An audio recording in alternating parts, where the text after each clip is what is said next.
La situación en Nicaragua, una pesadilla sin una conclusión feliz a la vista. Esto es Foro. Les saluda Gilberto Cabrera. Issued a statement of administration policy. The best in the final.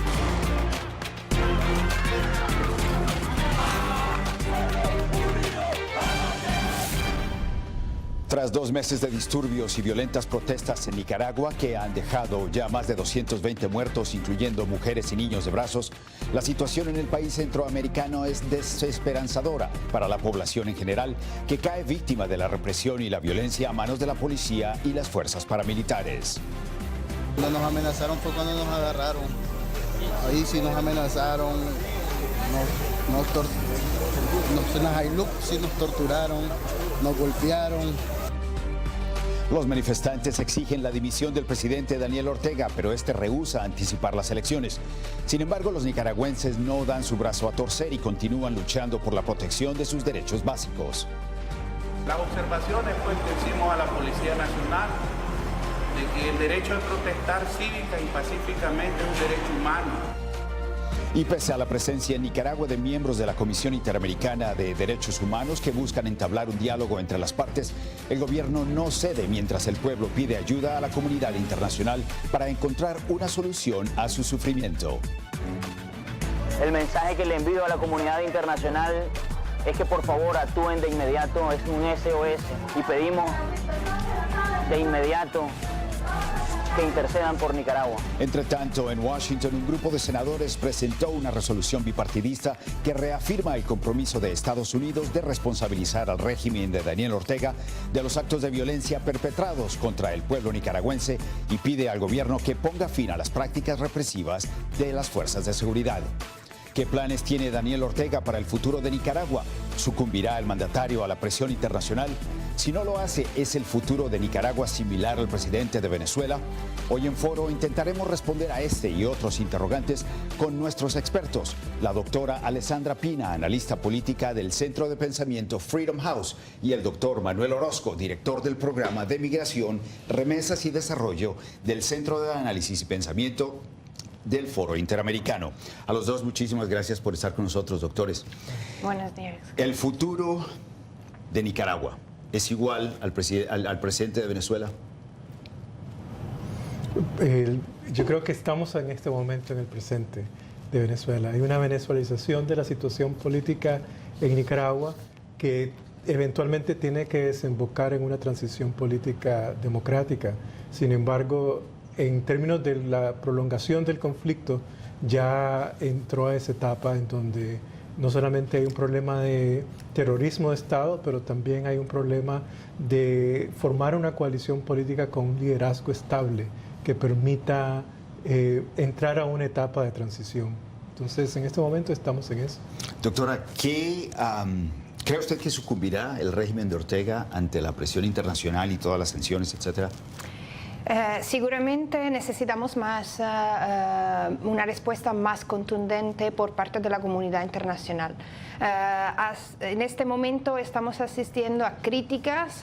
Estados Unidos sí están mostrando una posición un poco más fuerte de Europa, pero se necesita mucho más. Se necesitan más presiones, se necesitan más sanciones, se necesita una presión que pueda estimular una transición y una salida pacífica de Ortega y una reconstrucción del país. Ahora, a propósito de la salida pacífica de Ortega y la pacificación del país, ¿cree usted, doctor Orozco, que aún es posible una solución negociada en Nicaragua? Sí, por supuesto. Daniel Ortega sabe que su opción de negociar está en la mesa. Él es un político que lleva más de 40 años de estar participando en temas políticos, ha gobernado 20 años directamente como presidente y no está dispuesto a negociar. Pero las opciones en ese momento se han venido limitando a un nivel en donde su salida es inminente. Es una cuestión de tiempos en donde la presión nacional más que internacional es la clave del cambio en este momento. Hablemos un poquito del ejército en Nicaragua, del papel del ejército presente y a futuro. Doctora Pina, ¿cree usted que el ejército es parte de la solución o parte del problema en la medida que al parecer hay divisiones y hay quienes piensan dentro de la cúpula militar que el ejército debe proteger a la ciudadanía.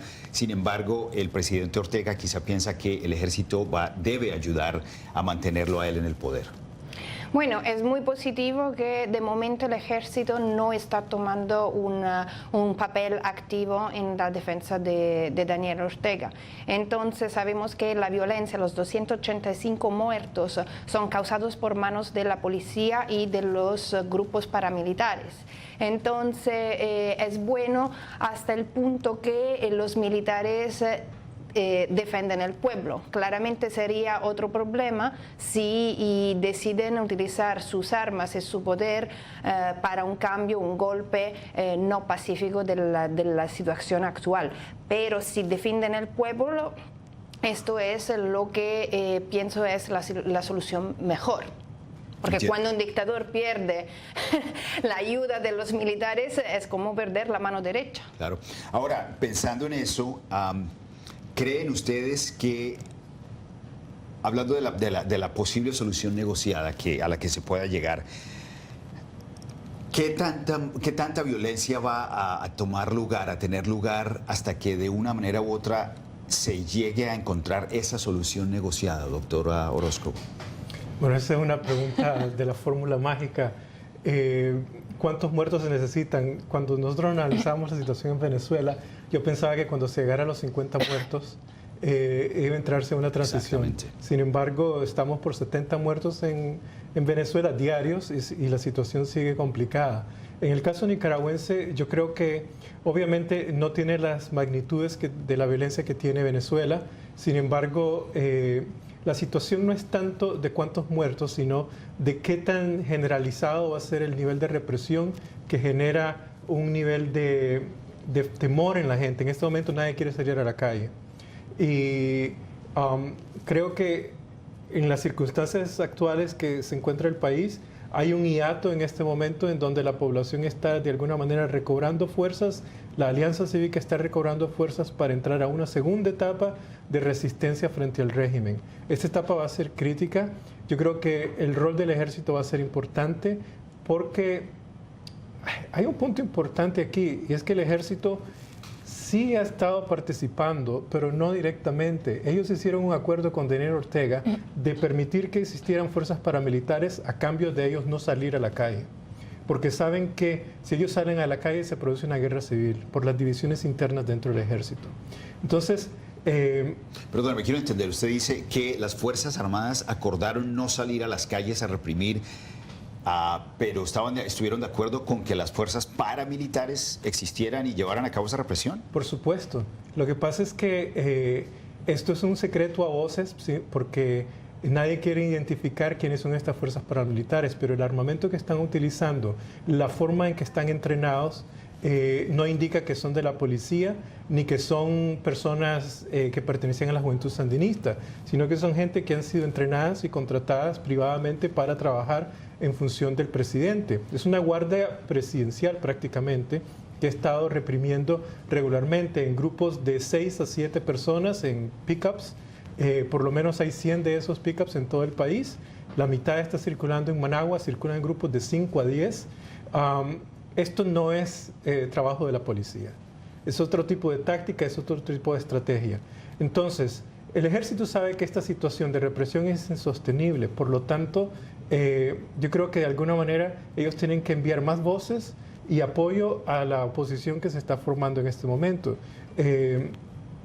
Esto, para responder a la pregunta de cuántos muertos va a necesitar Nicaragua, pues los nicaragüenses no quieren más muertos. Realmente, yo soy de la generación de los años 80, en donde estábamos dispuestos a poner los muertos para tener cambio político.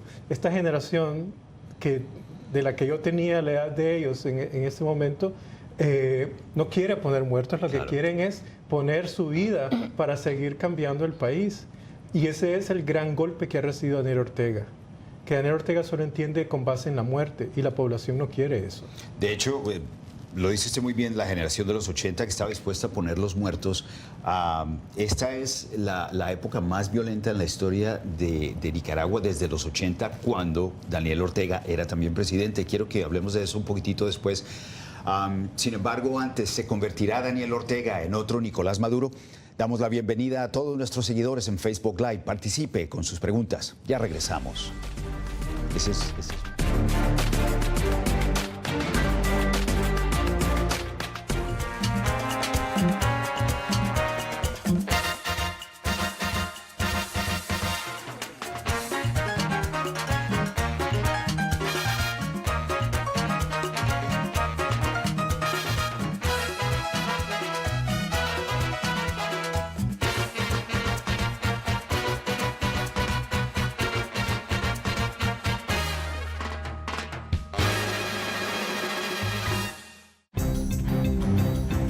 Somos la voz de América.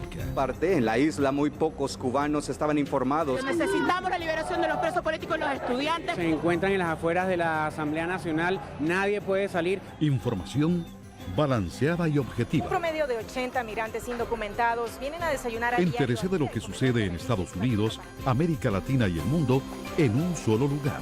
boanoticias.com.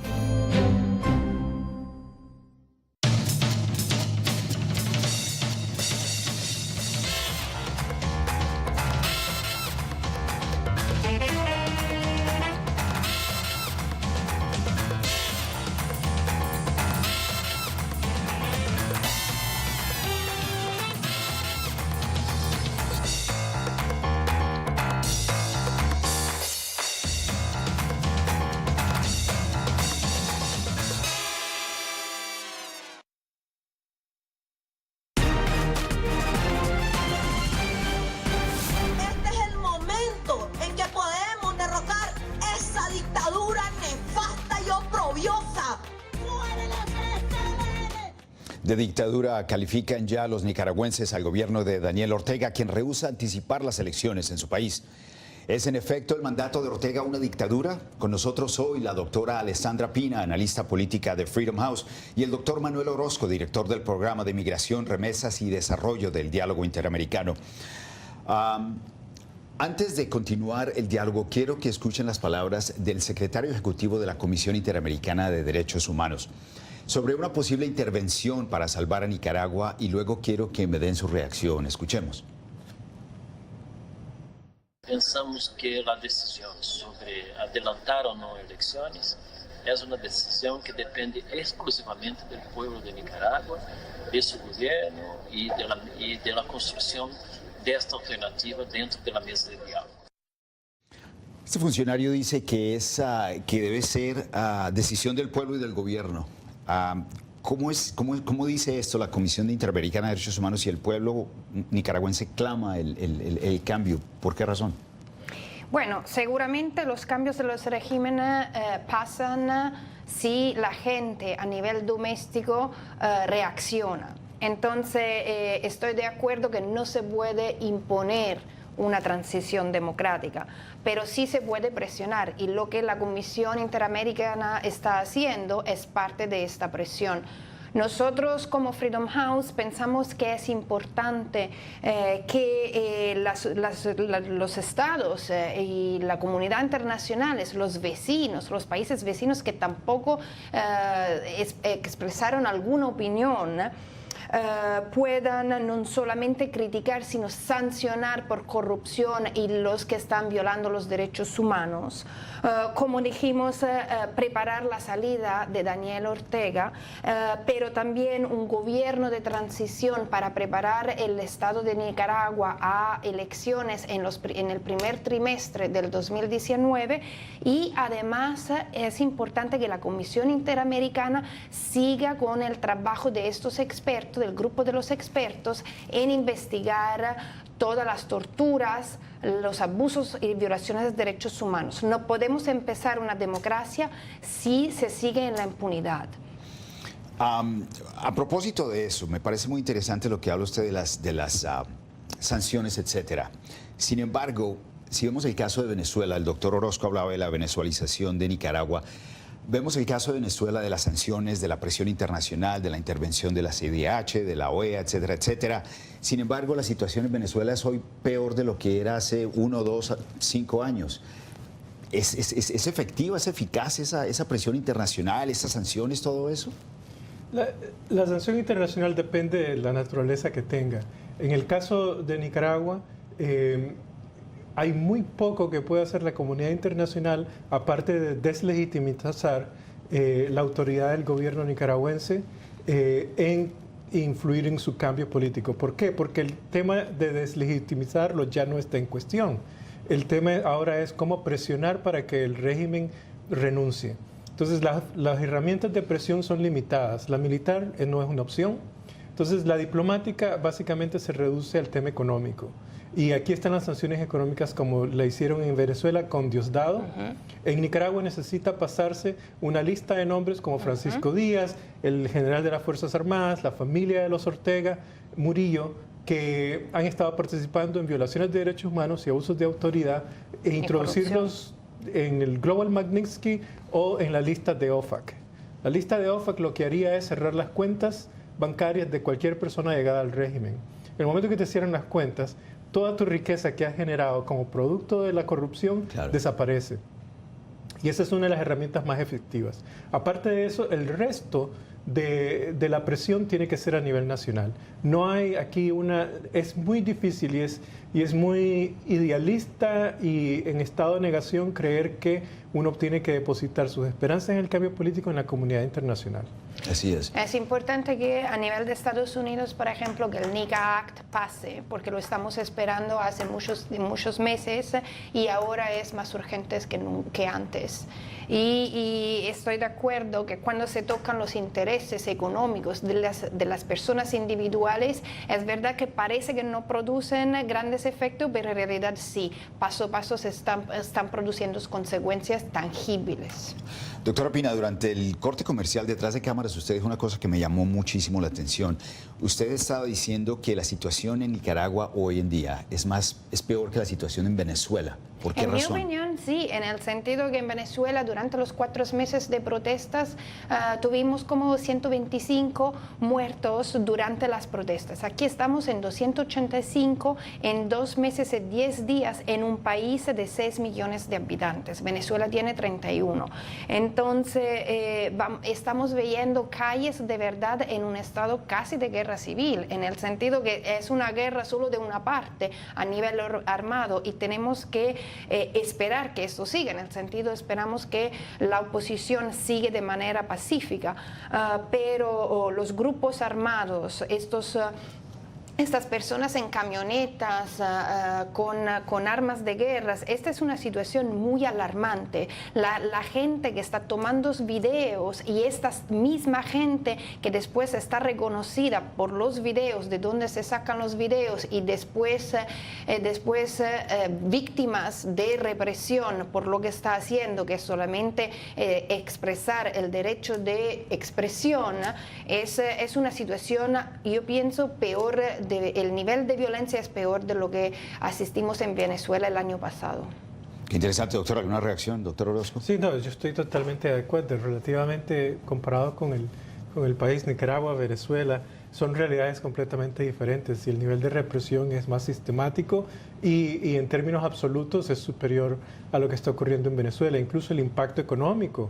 Venezuela ha prolongado su guerra, su situación política, debido a que tiene ciertas fuentes de recursos económicos. Nicaragua no tiene eso.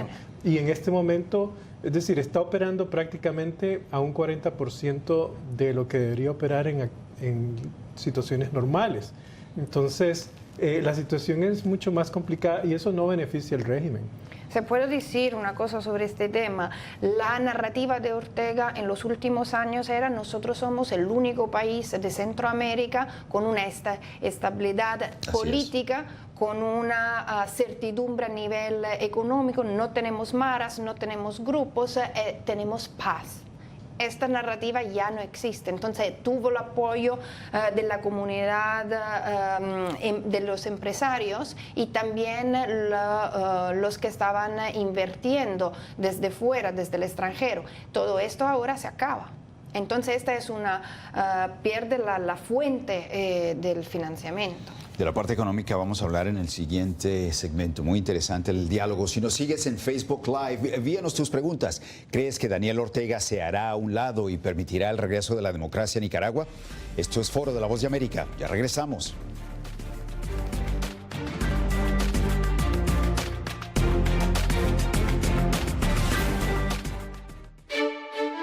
Somos la voz de América. La población hispana está dividida en cuanto a la regularización de la marihuana se refiere. Que de cada 5 personas, una es latina o tiene raíces hispanas. Ser parte de la historia de cómo se hace esta sucesión de poder en Estados Unidos. Información balanceada y objetiva. Que los derechos de esta comunidad serán reivindicados. Entérese de lo que sucede en Estados Unidos, América Latina y el mundo en un solo lugar. boanoticias.com.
Que le va a dar Daniel Ortega, tiran a matar a nuestro hermano.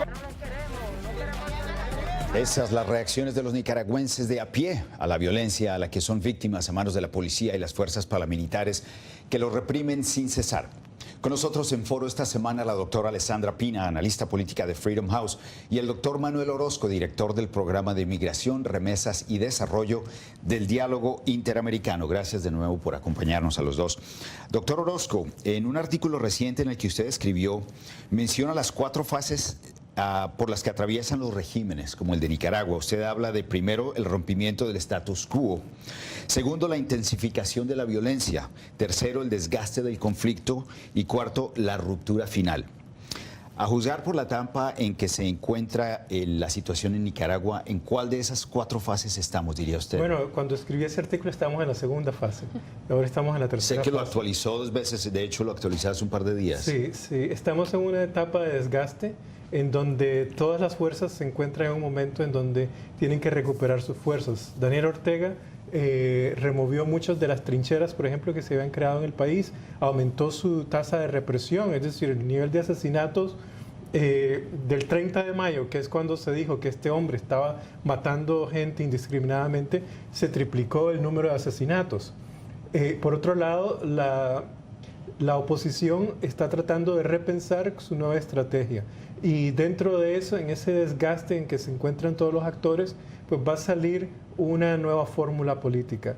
La fórmula política, por un lado, de Daniel Ortega, es insuficiente, porque prácticamente con lo que él contaba en este momento, que era las fuerzas de seguridad, ya no tiene el mismo apoyo. La policía está dividida, el ejército está dividido, los paramilitares están desprestigiados y, por otro lado, entonces sus opciones realmente son, si me quedo ¿para qué?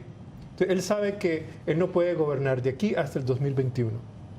Entonces él quiere presentar una estrategia, una opción de salir en noviembre del 2020.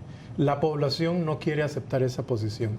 ¿Qué es lo que quiere la oposición? La oposición quiere entrar de nuevo con un liderazgo común y con una propuesta de salida. Esa propuesta de salida tiene que incluir un calendario de empezar un proceso de transición política que incluye la verificación de las violaciones de los derechos humanos, la protección de derechos humanos, la reforma política a prácticamente todas las instituciones del país. Daniel Ortega en este momento tiene el monopolio del 80% de las instituciones mediante actividades ilegítimas pero legalizadas. Entonces, en este momento estamos en un desgaste en donde la recomposición se va a producir en un corto plazo. ¿Cuánto tiempo? Pues depende de cuánto nivel de convocatoria tenga esta alianza cívica en las próximas semanas para convocar de nuevo a la población nacional y apoyarlo. Ahora, independientemente de si Daniel Ortega puede llegar a gobernar hasta el 2021 o 2020, como lo quiera hacer él, me parece a mí, díganme si estoy equivocado, que lo ideal sería darle una manera decorosa de salir para que él y la señora Murillo quizá se vean de una manera u otra como ganadores de algo y de esa manera poder salvar a la población civil y al país, la economía, etcétera? ¿Me equivoco? Yo estoy de acuerdo en el sentido que sabemos que Daniel Ortega y la señora Murillo no tienen alguna gana de participar de manera activa y proactiva en este diálogo. Vimos que las propuestas que fueron presentadas desde la Alianza Cívica del 7 de junio, en realidad Daniel Ortega no respondió. Dijo que sí tenía la voluntad de seguir el diálogo, pero en las propuestas concretas no dijo nada. Entonces, por eso yo pienso que la comunidad internacional y puede ser la Iglesia pueden jugar un papel importante para crear esta salida, esta oportunidad de salida para que que no sea un lost o todo perdido, sino un win. Sí. Perdón, solo si vemos a la historia de los dictadores, son muy pocas salidas decorosas las que hay. Tal vez la de Robert Mugabe, que básicamente se le dijo, te salís o te salís. Sí. Pero en todos los otros momentos políticos, tal vez la de Alfredo Stroessner también fue una salida, digamos, porque el señor ya estaba viejo. Pero prácticamente todas las salidas no son decorosas. Y por otro lado, la población, realmente a estos niveles de represión, lo que están haciendo es decir, este señor hay que enjuiciarlo. Entonces, dadas las circunstancias que se presentan en estos precedentes históricos y la realidad nicaragüense, y un aspecto importante es que Daniel Ortega nunca ha buscado exilio ni ha pensado en exiliarse. ¿Qué puede pensar él de tratar de irse? Es perder todos los assets. Exacto. Es solamente perdiendo todos los recursos económicos, financieros, sino Maduro, Ortega están demostrando que no le importa nada matar. Pero es solamente cuando ven los intereses personales intacados, claro. ¿qué hace? Él se tiene que salir solamente. Yo creo que la razón fundamental por la que se va a ir de manera decorosa es por su familia. Porque tiene, por lo menos, tiene 8 hijos, 7 hijos. Todos se han enriquecido, excepto una, que es Oila América Ortega, que buscó exilio por abuso sexual por parte de Daniel Ortega y está exilada en Costa Rica. Aparte de ella, todos se han enriquecido. Entonces, Daniel Ortega tiene que sacrificar su ego por el futuro de sus hijos. Y esa es la situación en la que realmente se va a enfocar el mundo. Pues muy interesante. Les agradezco muchísimo por estar con nosotros en esta media hora de foro. Quiero agradecer de nuevo, como dije, a la doctora Alessandra Pina, analista política de Freedom House, y al doctor Manuel Orozco, director del Programa de Migración, Remesas y Desarrollo del Diálogo Interamericano. Pero antes de irnos, una sección que se llama ¿Sabía usted?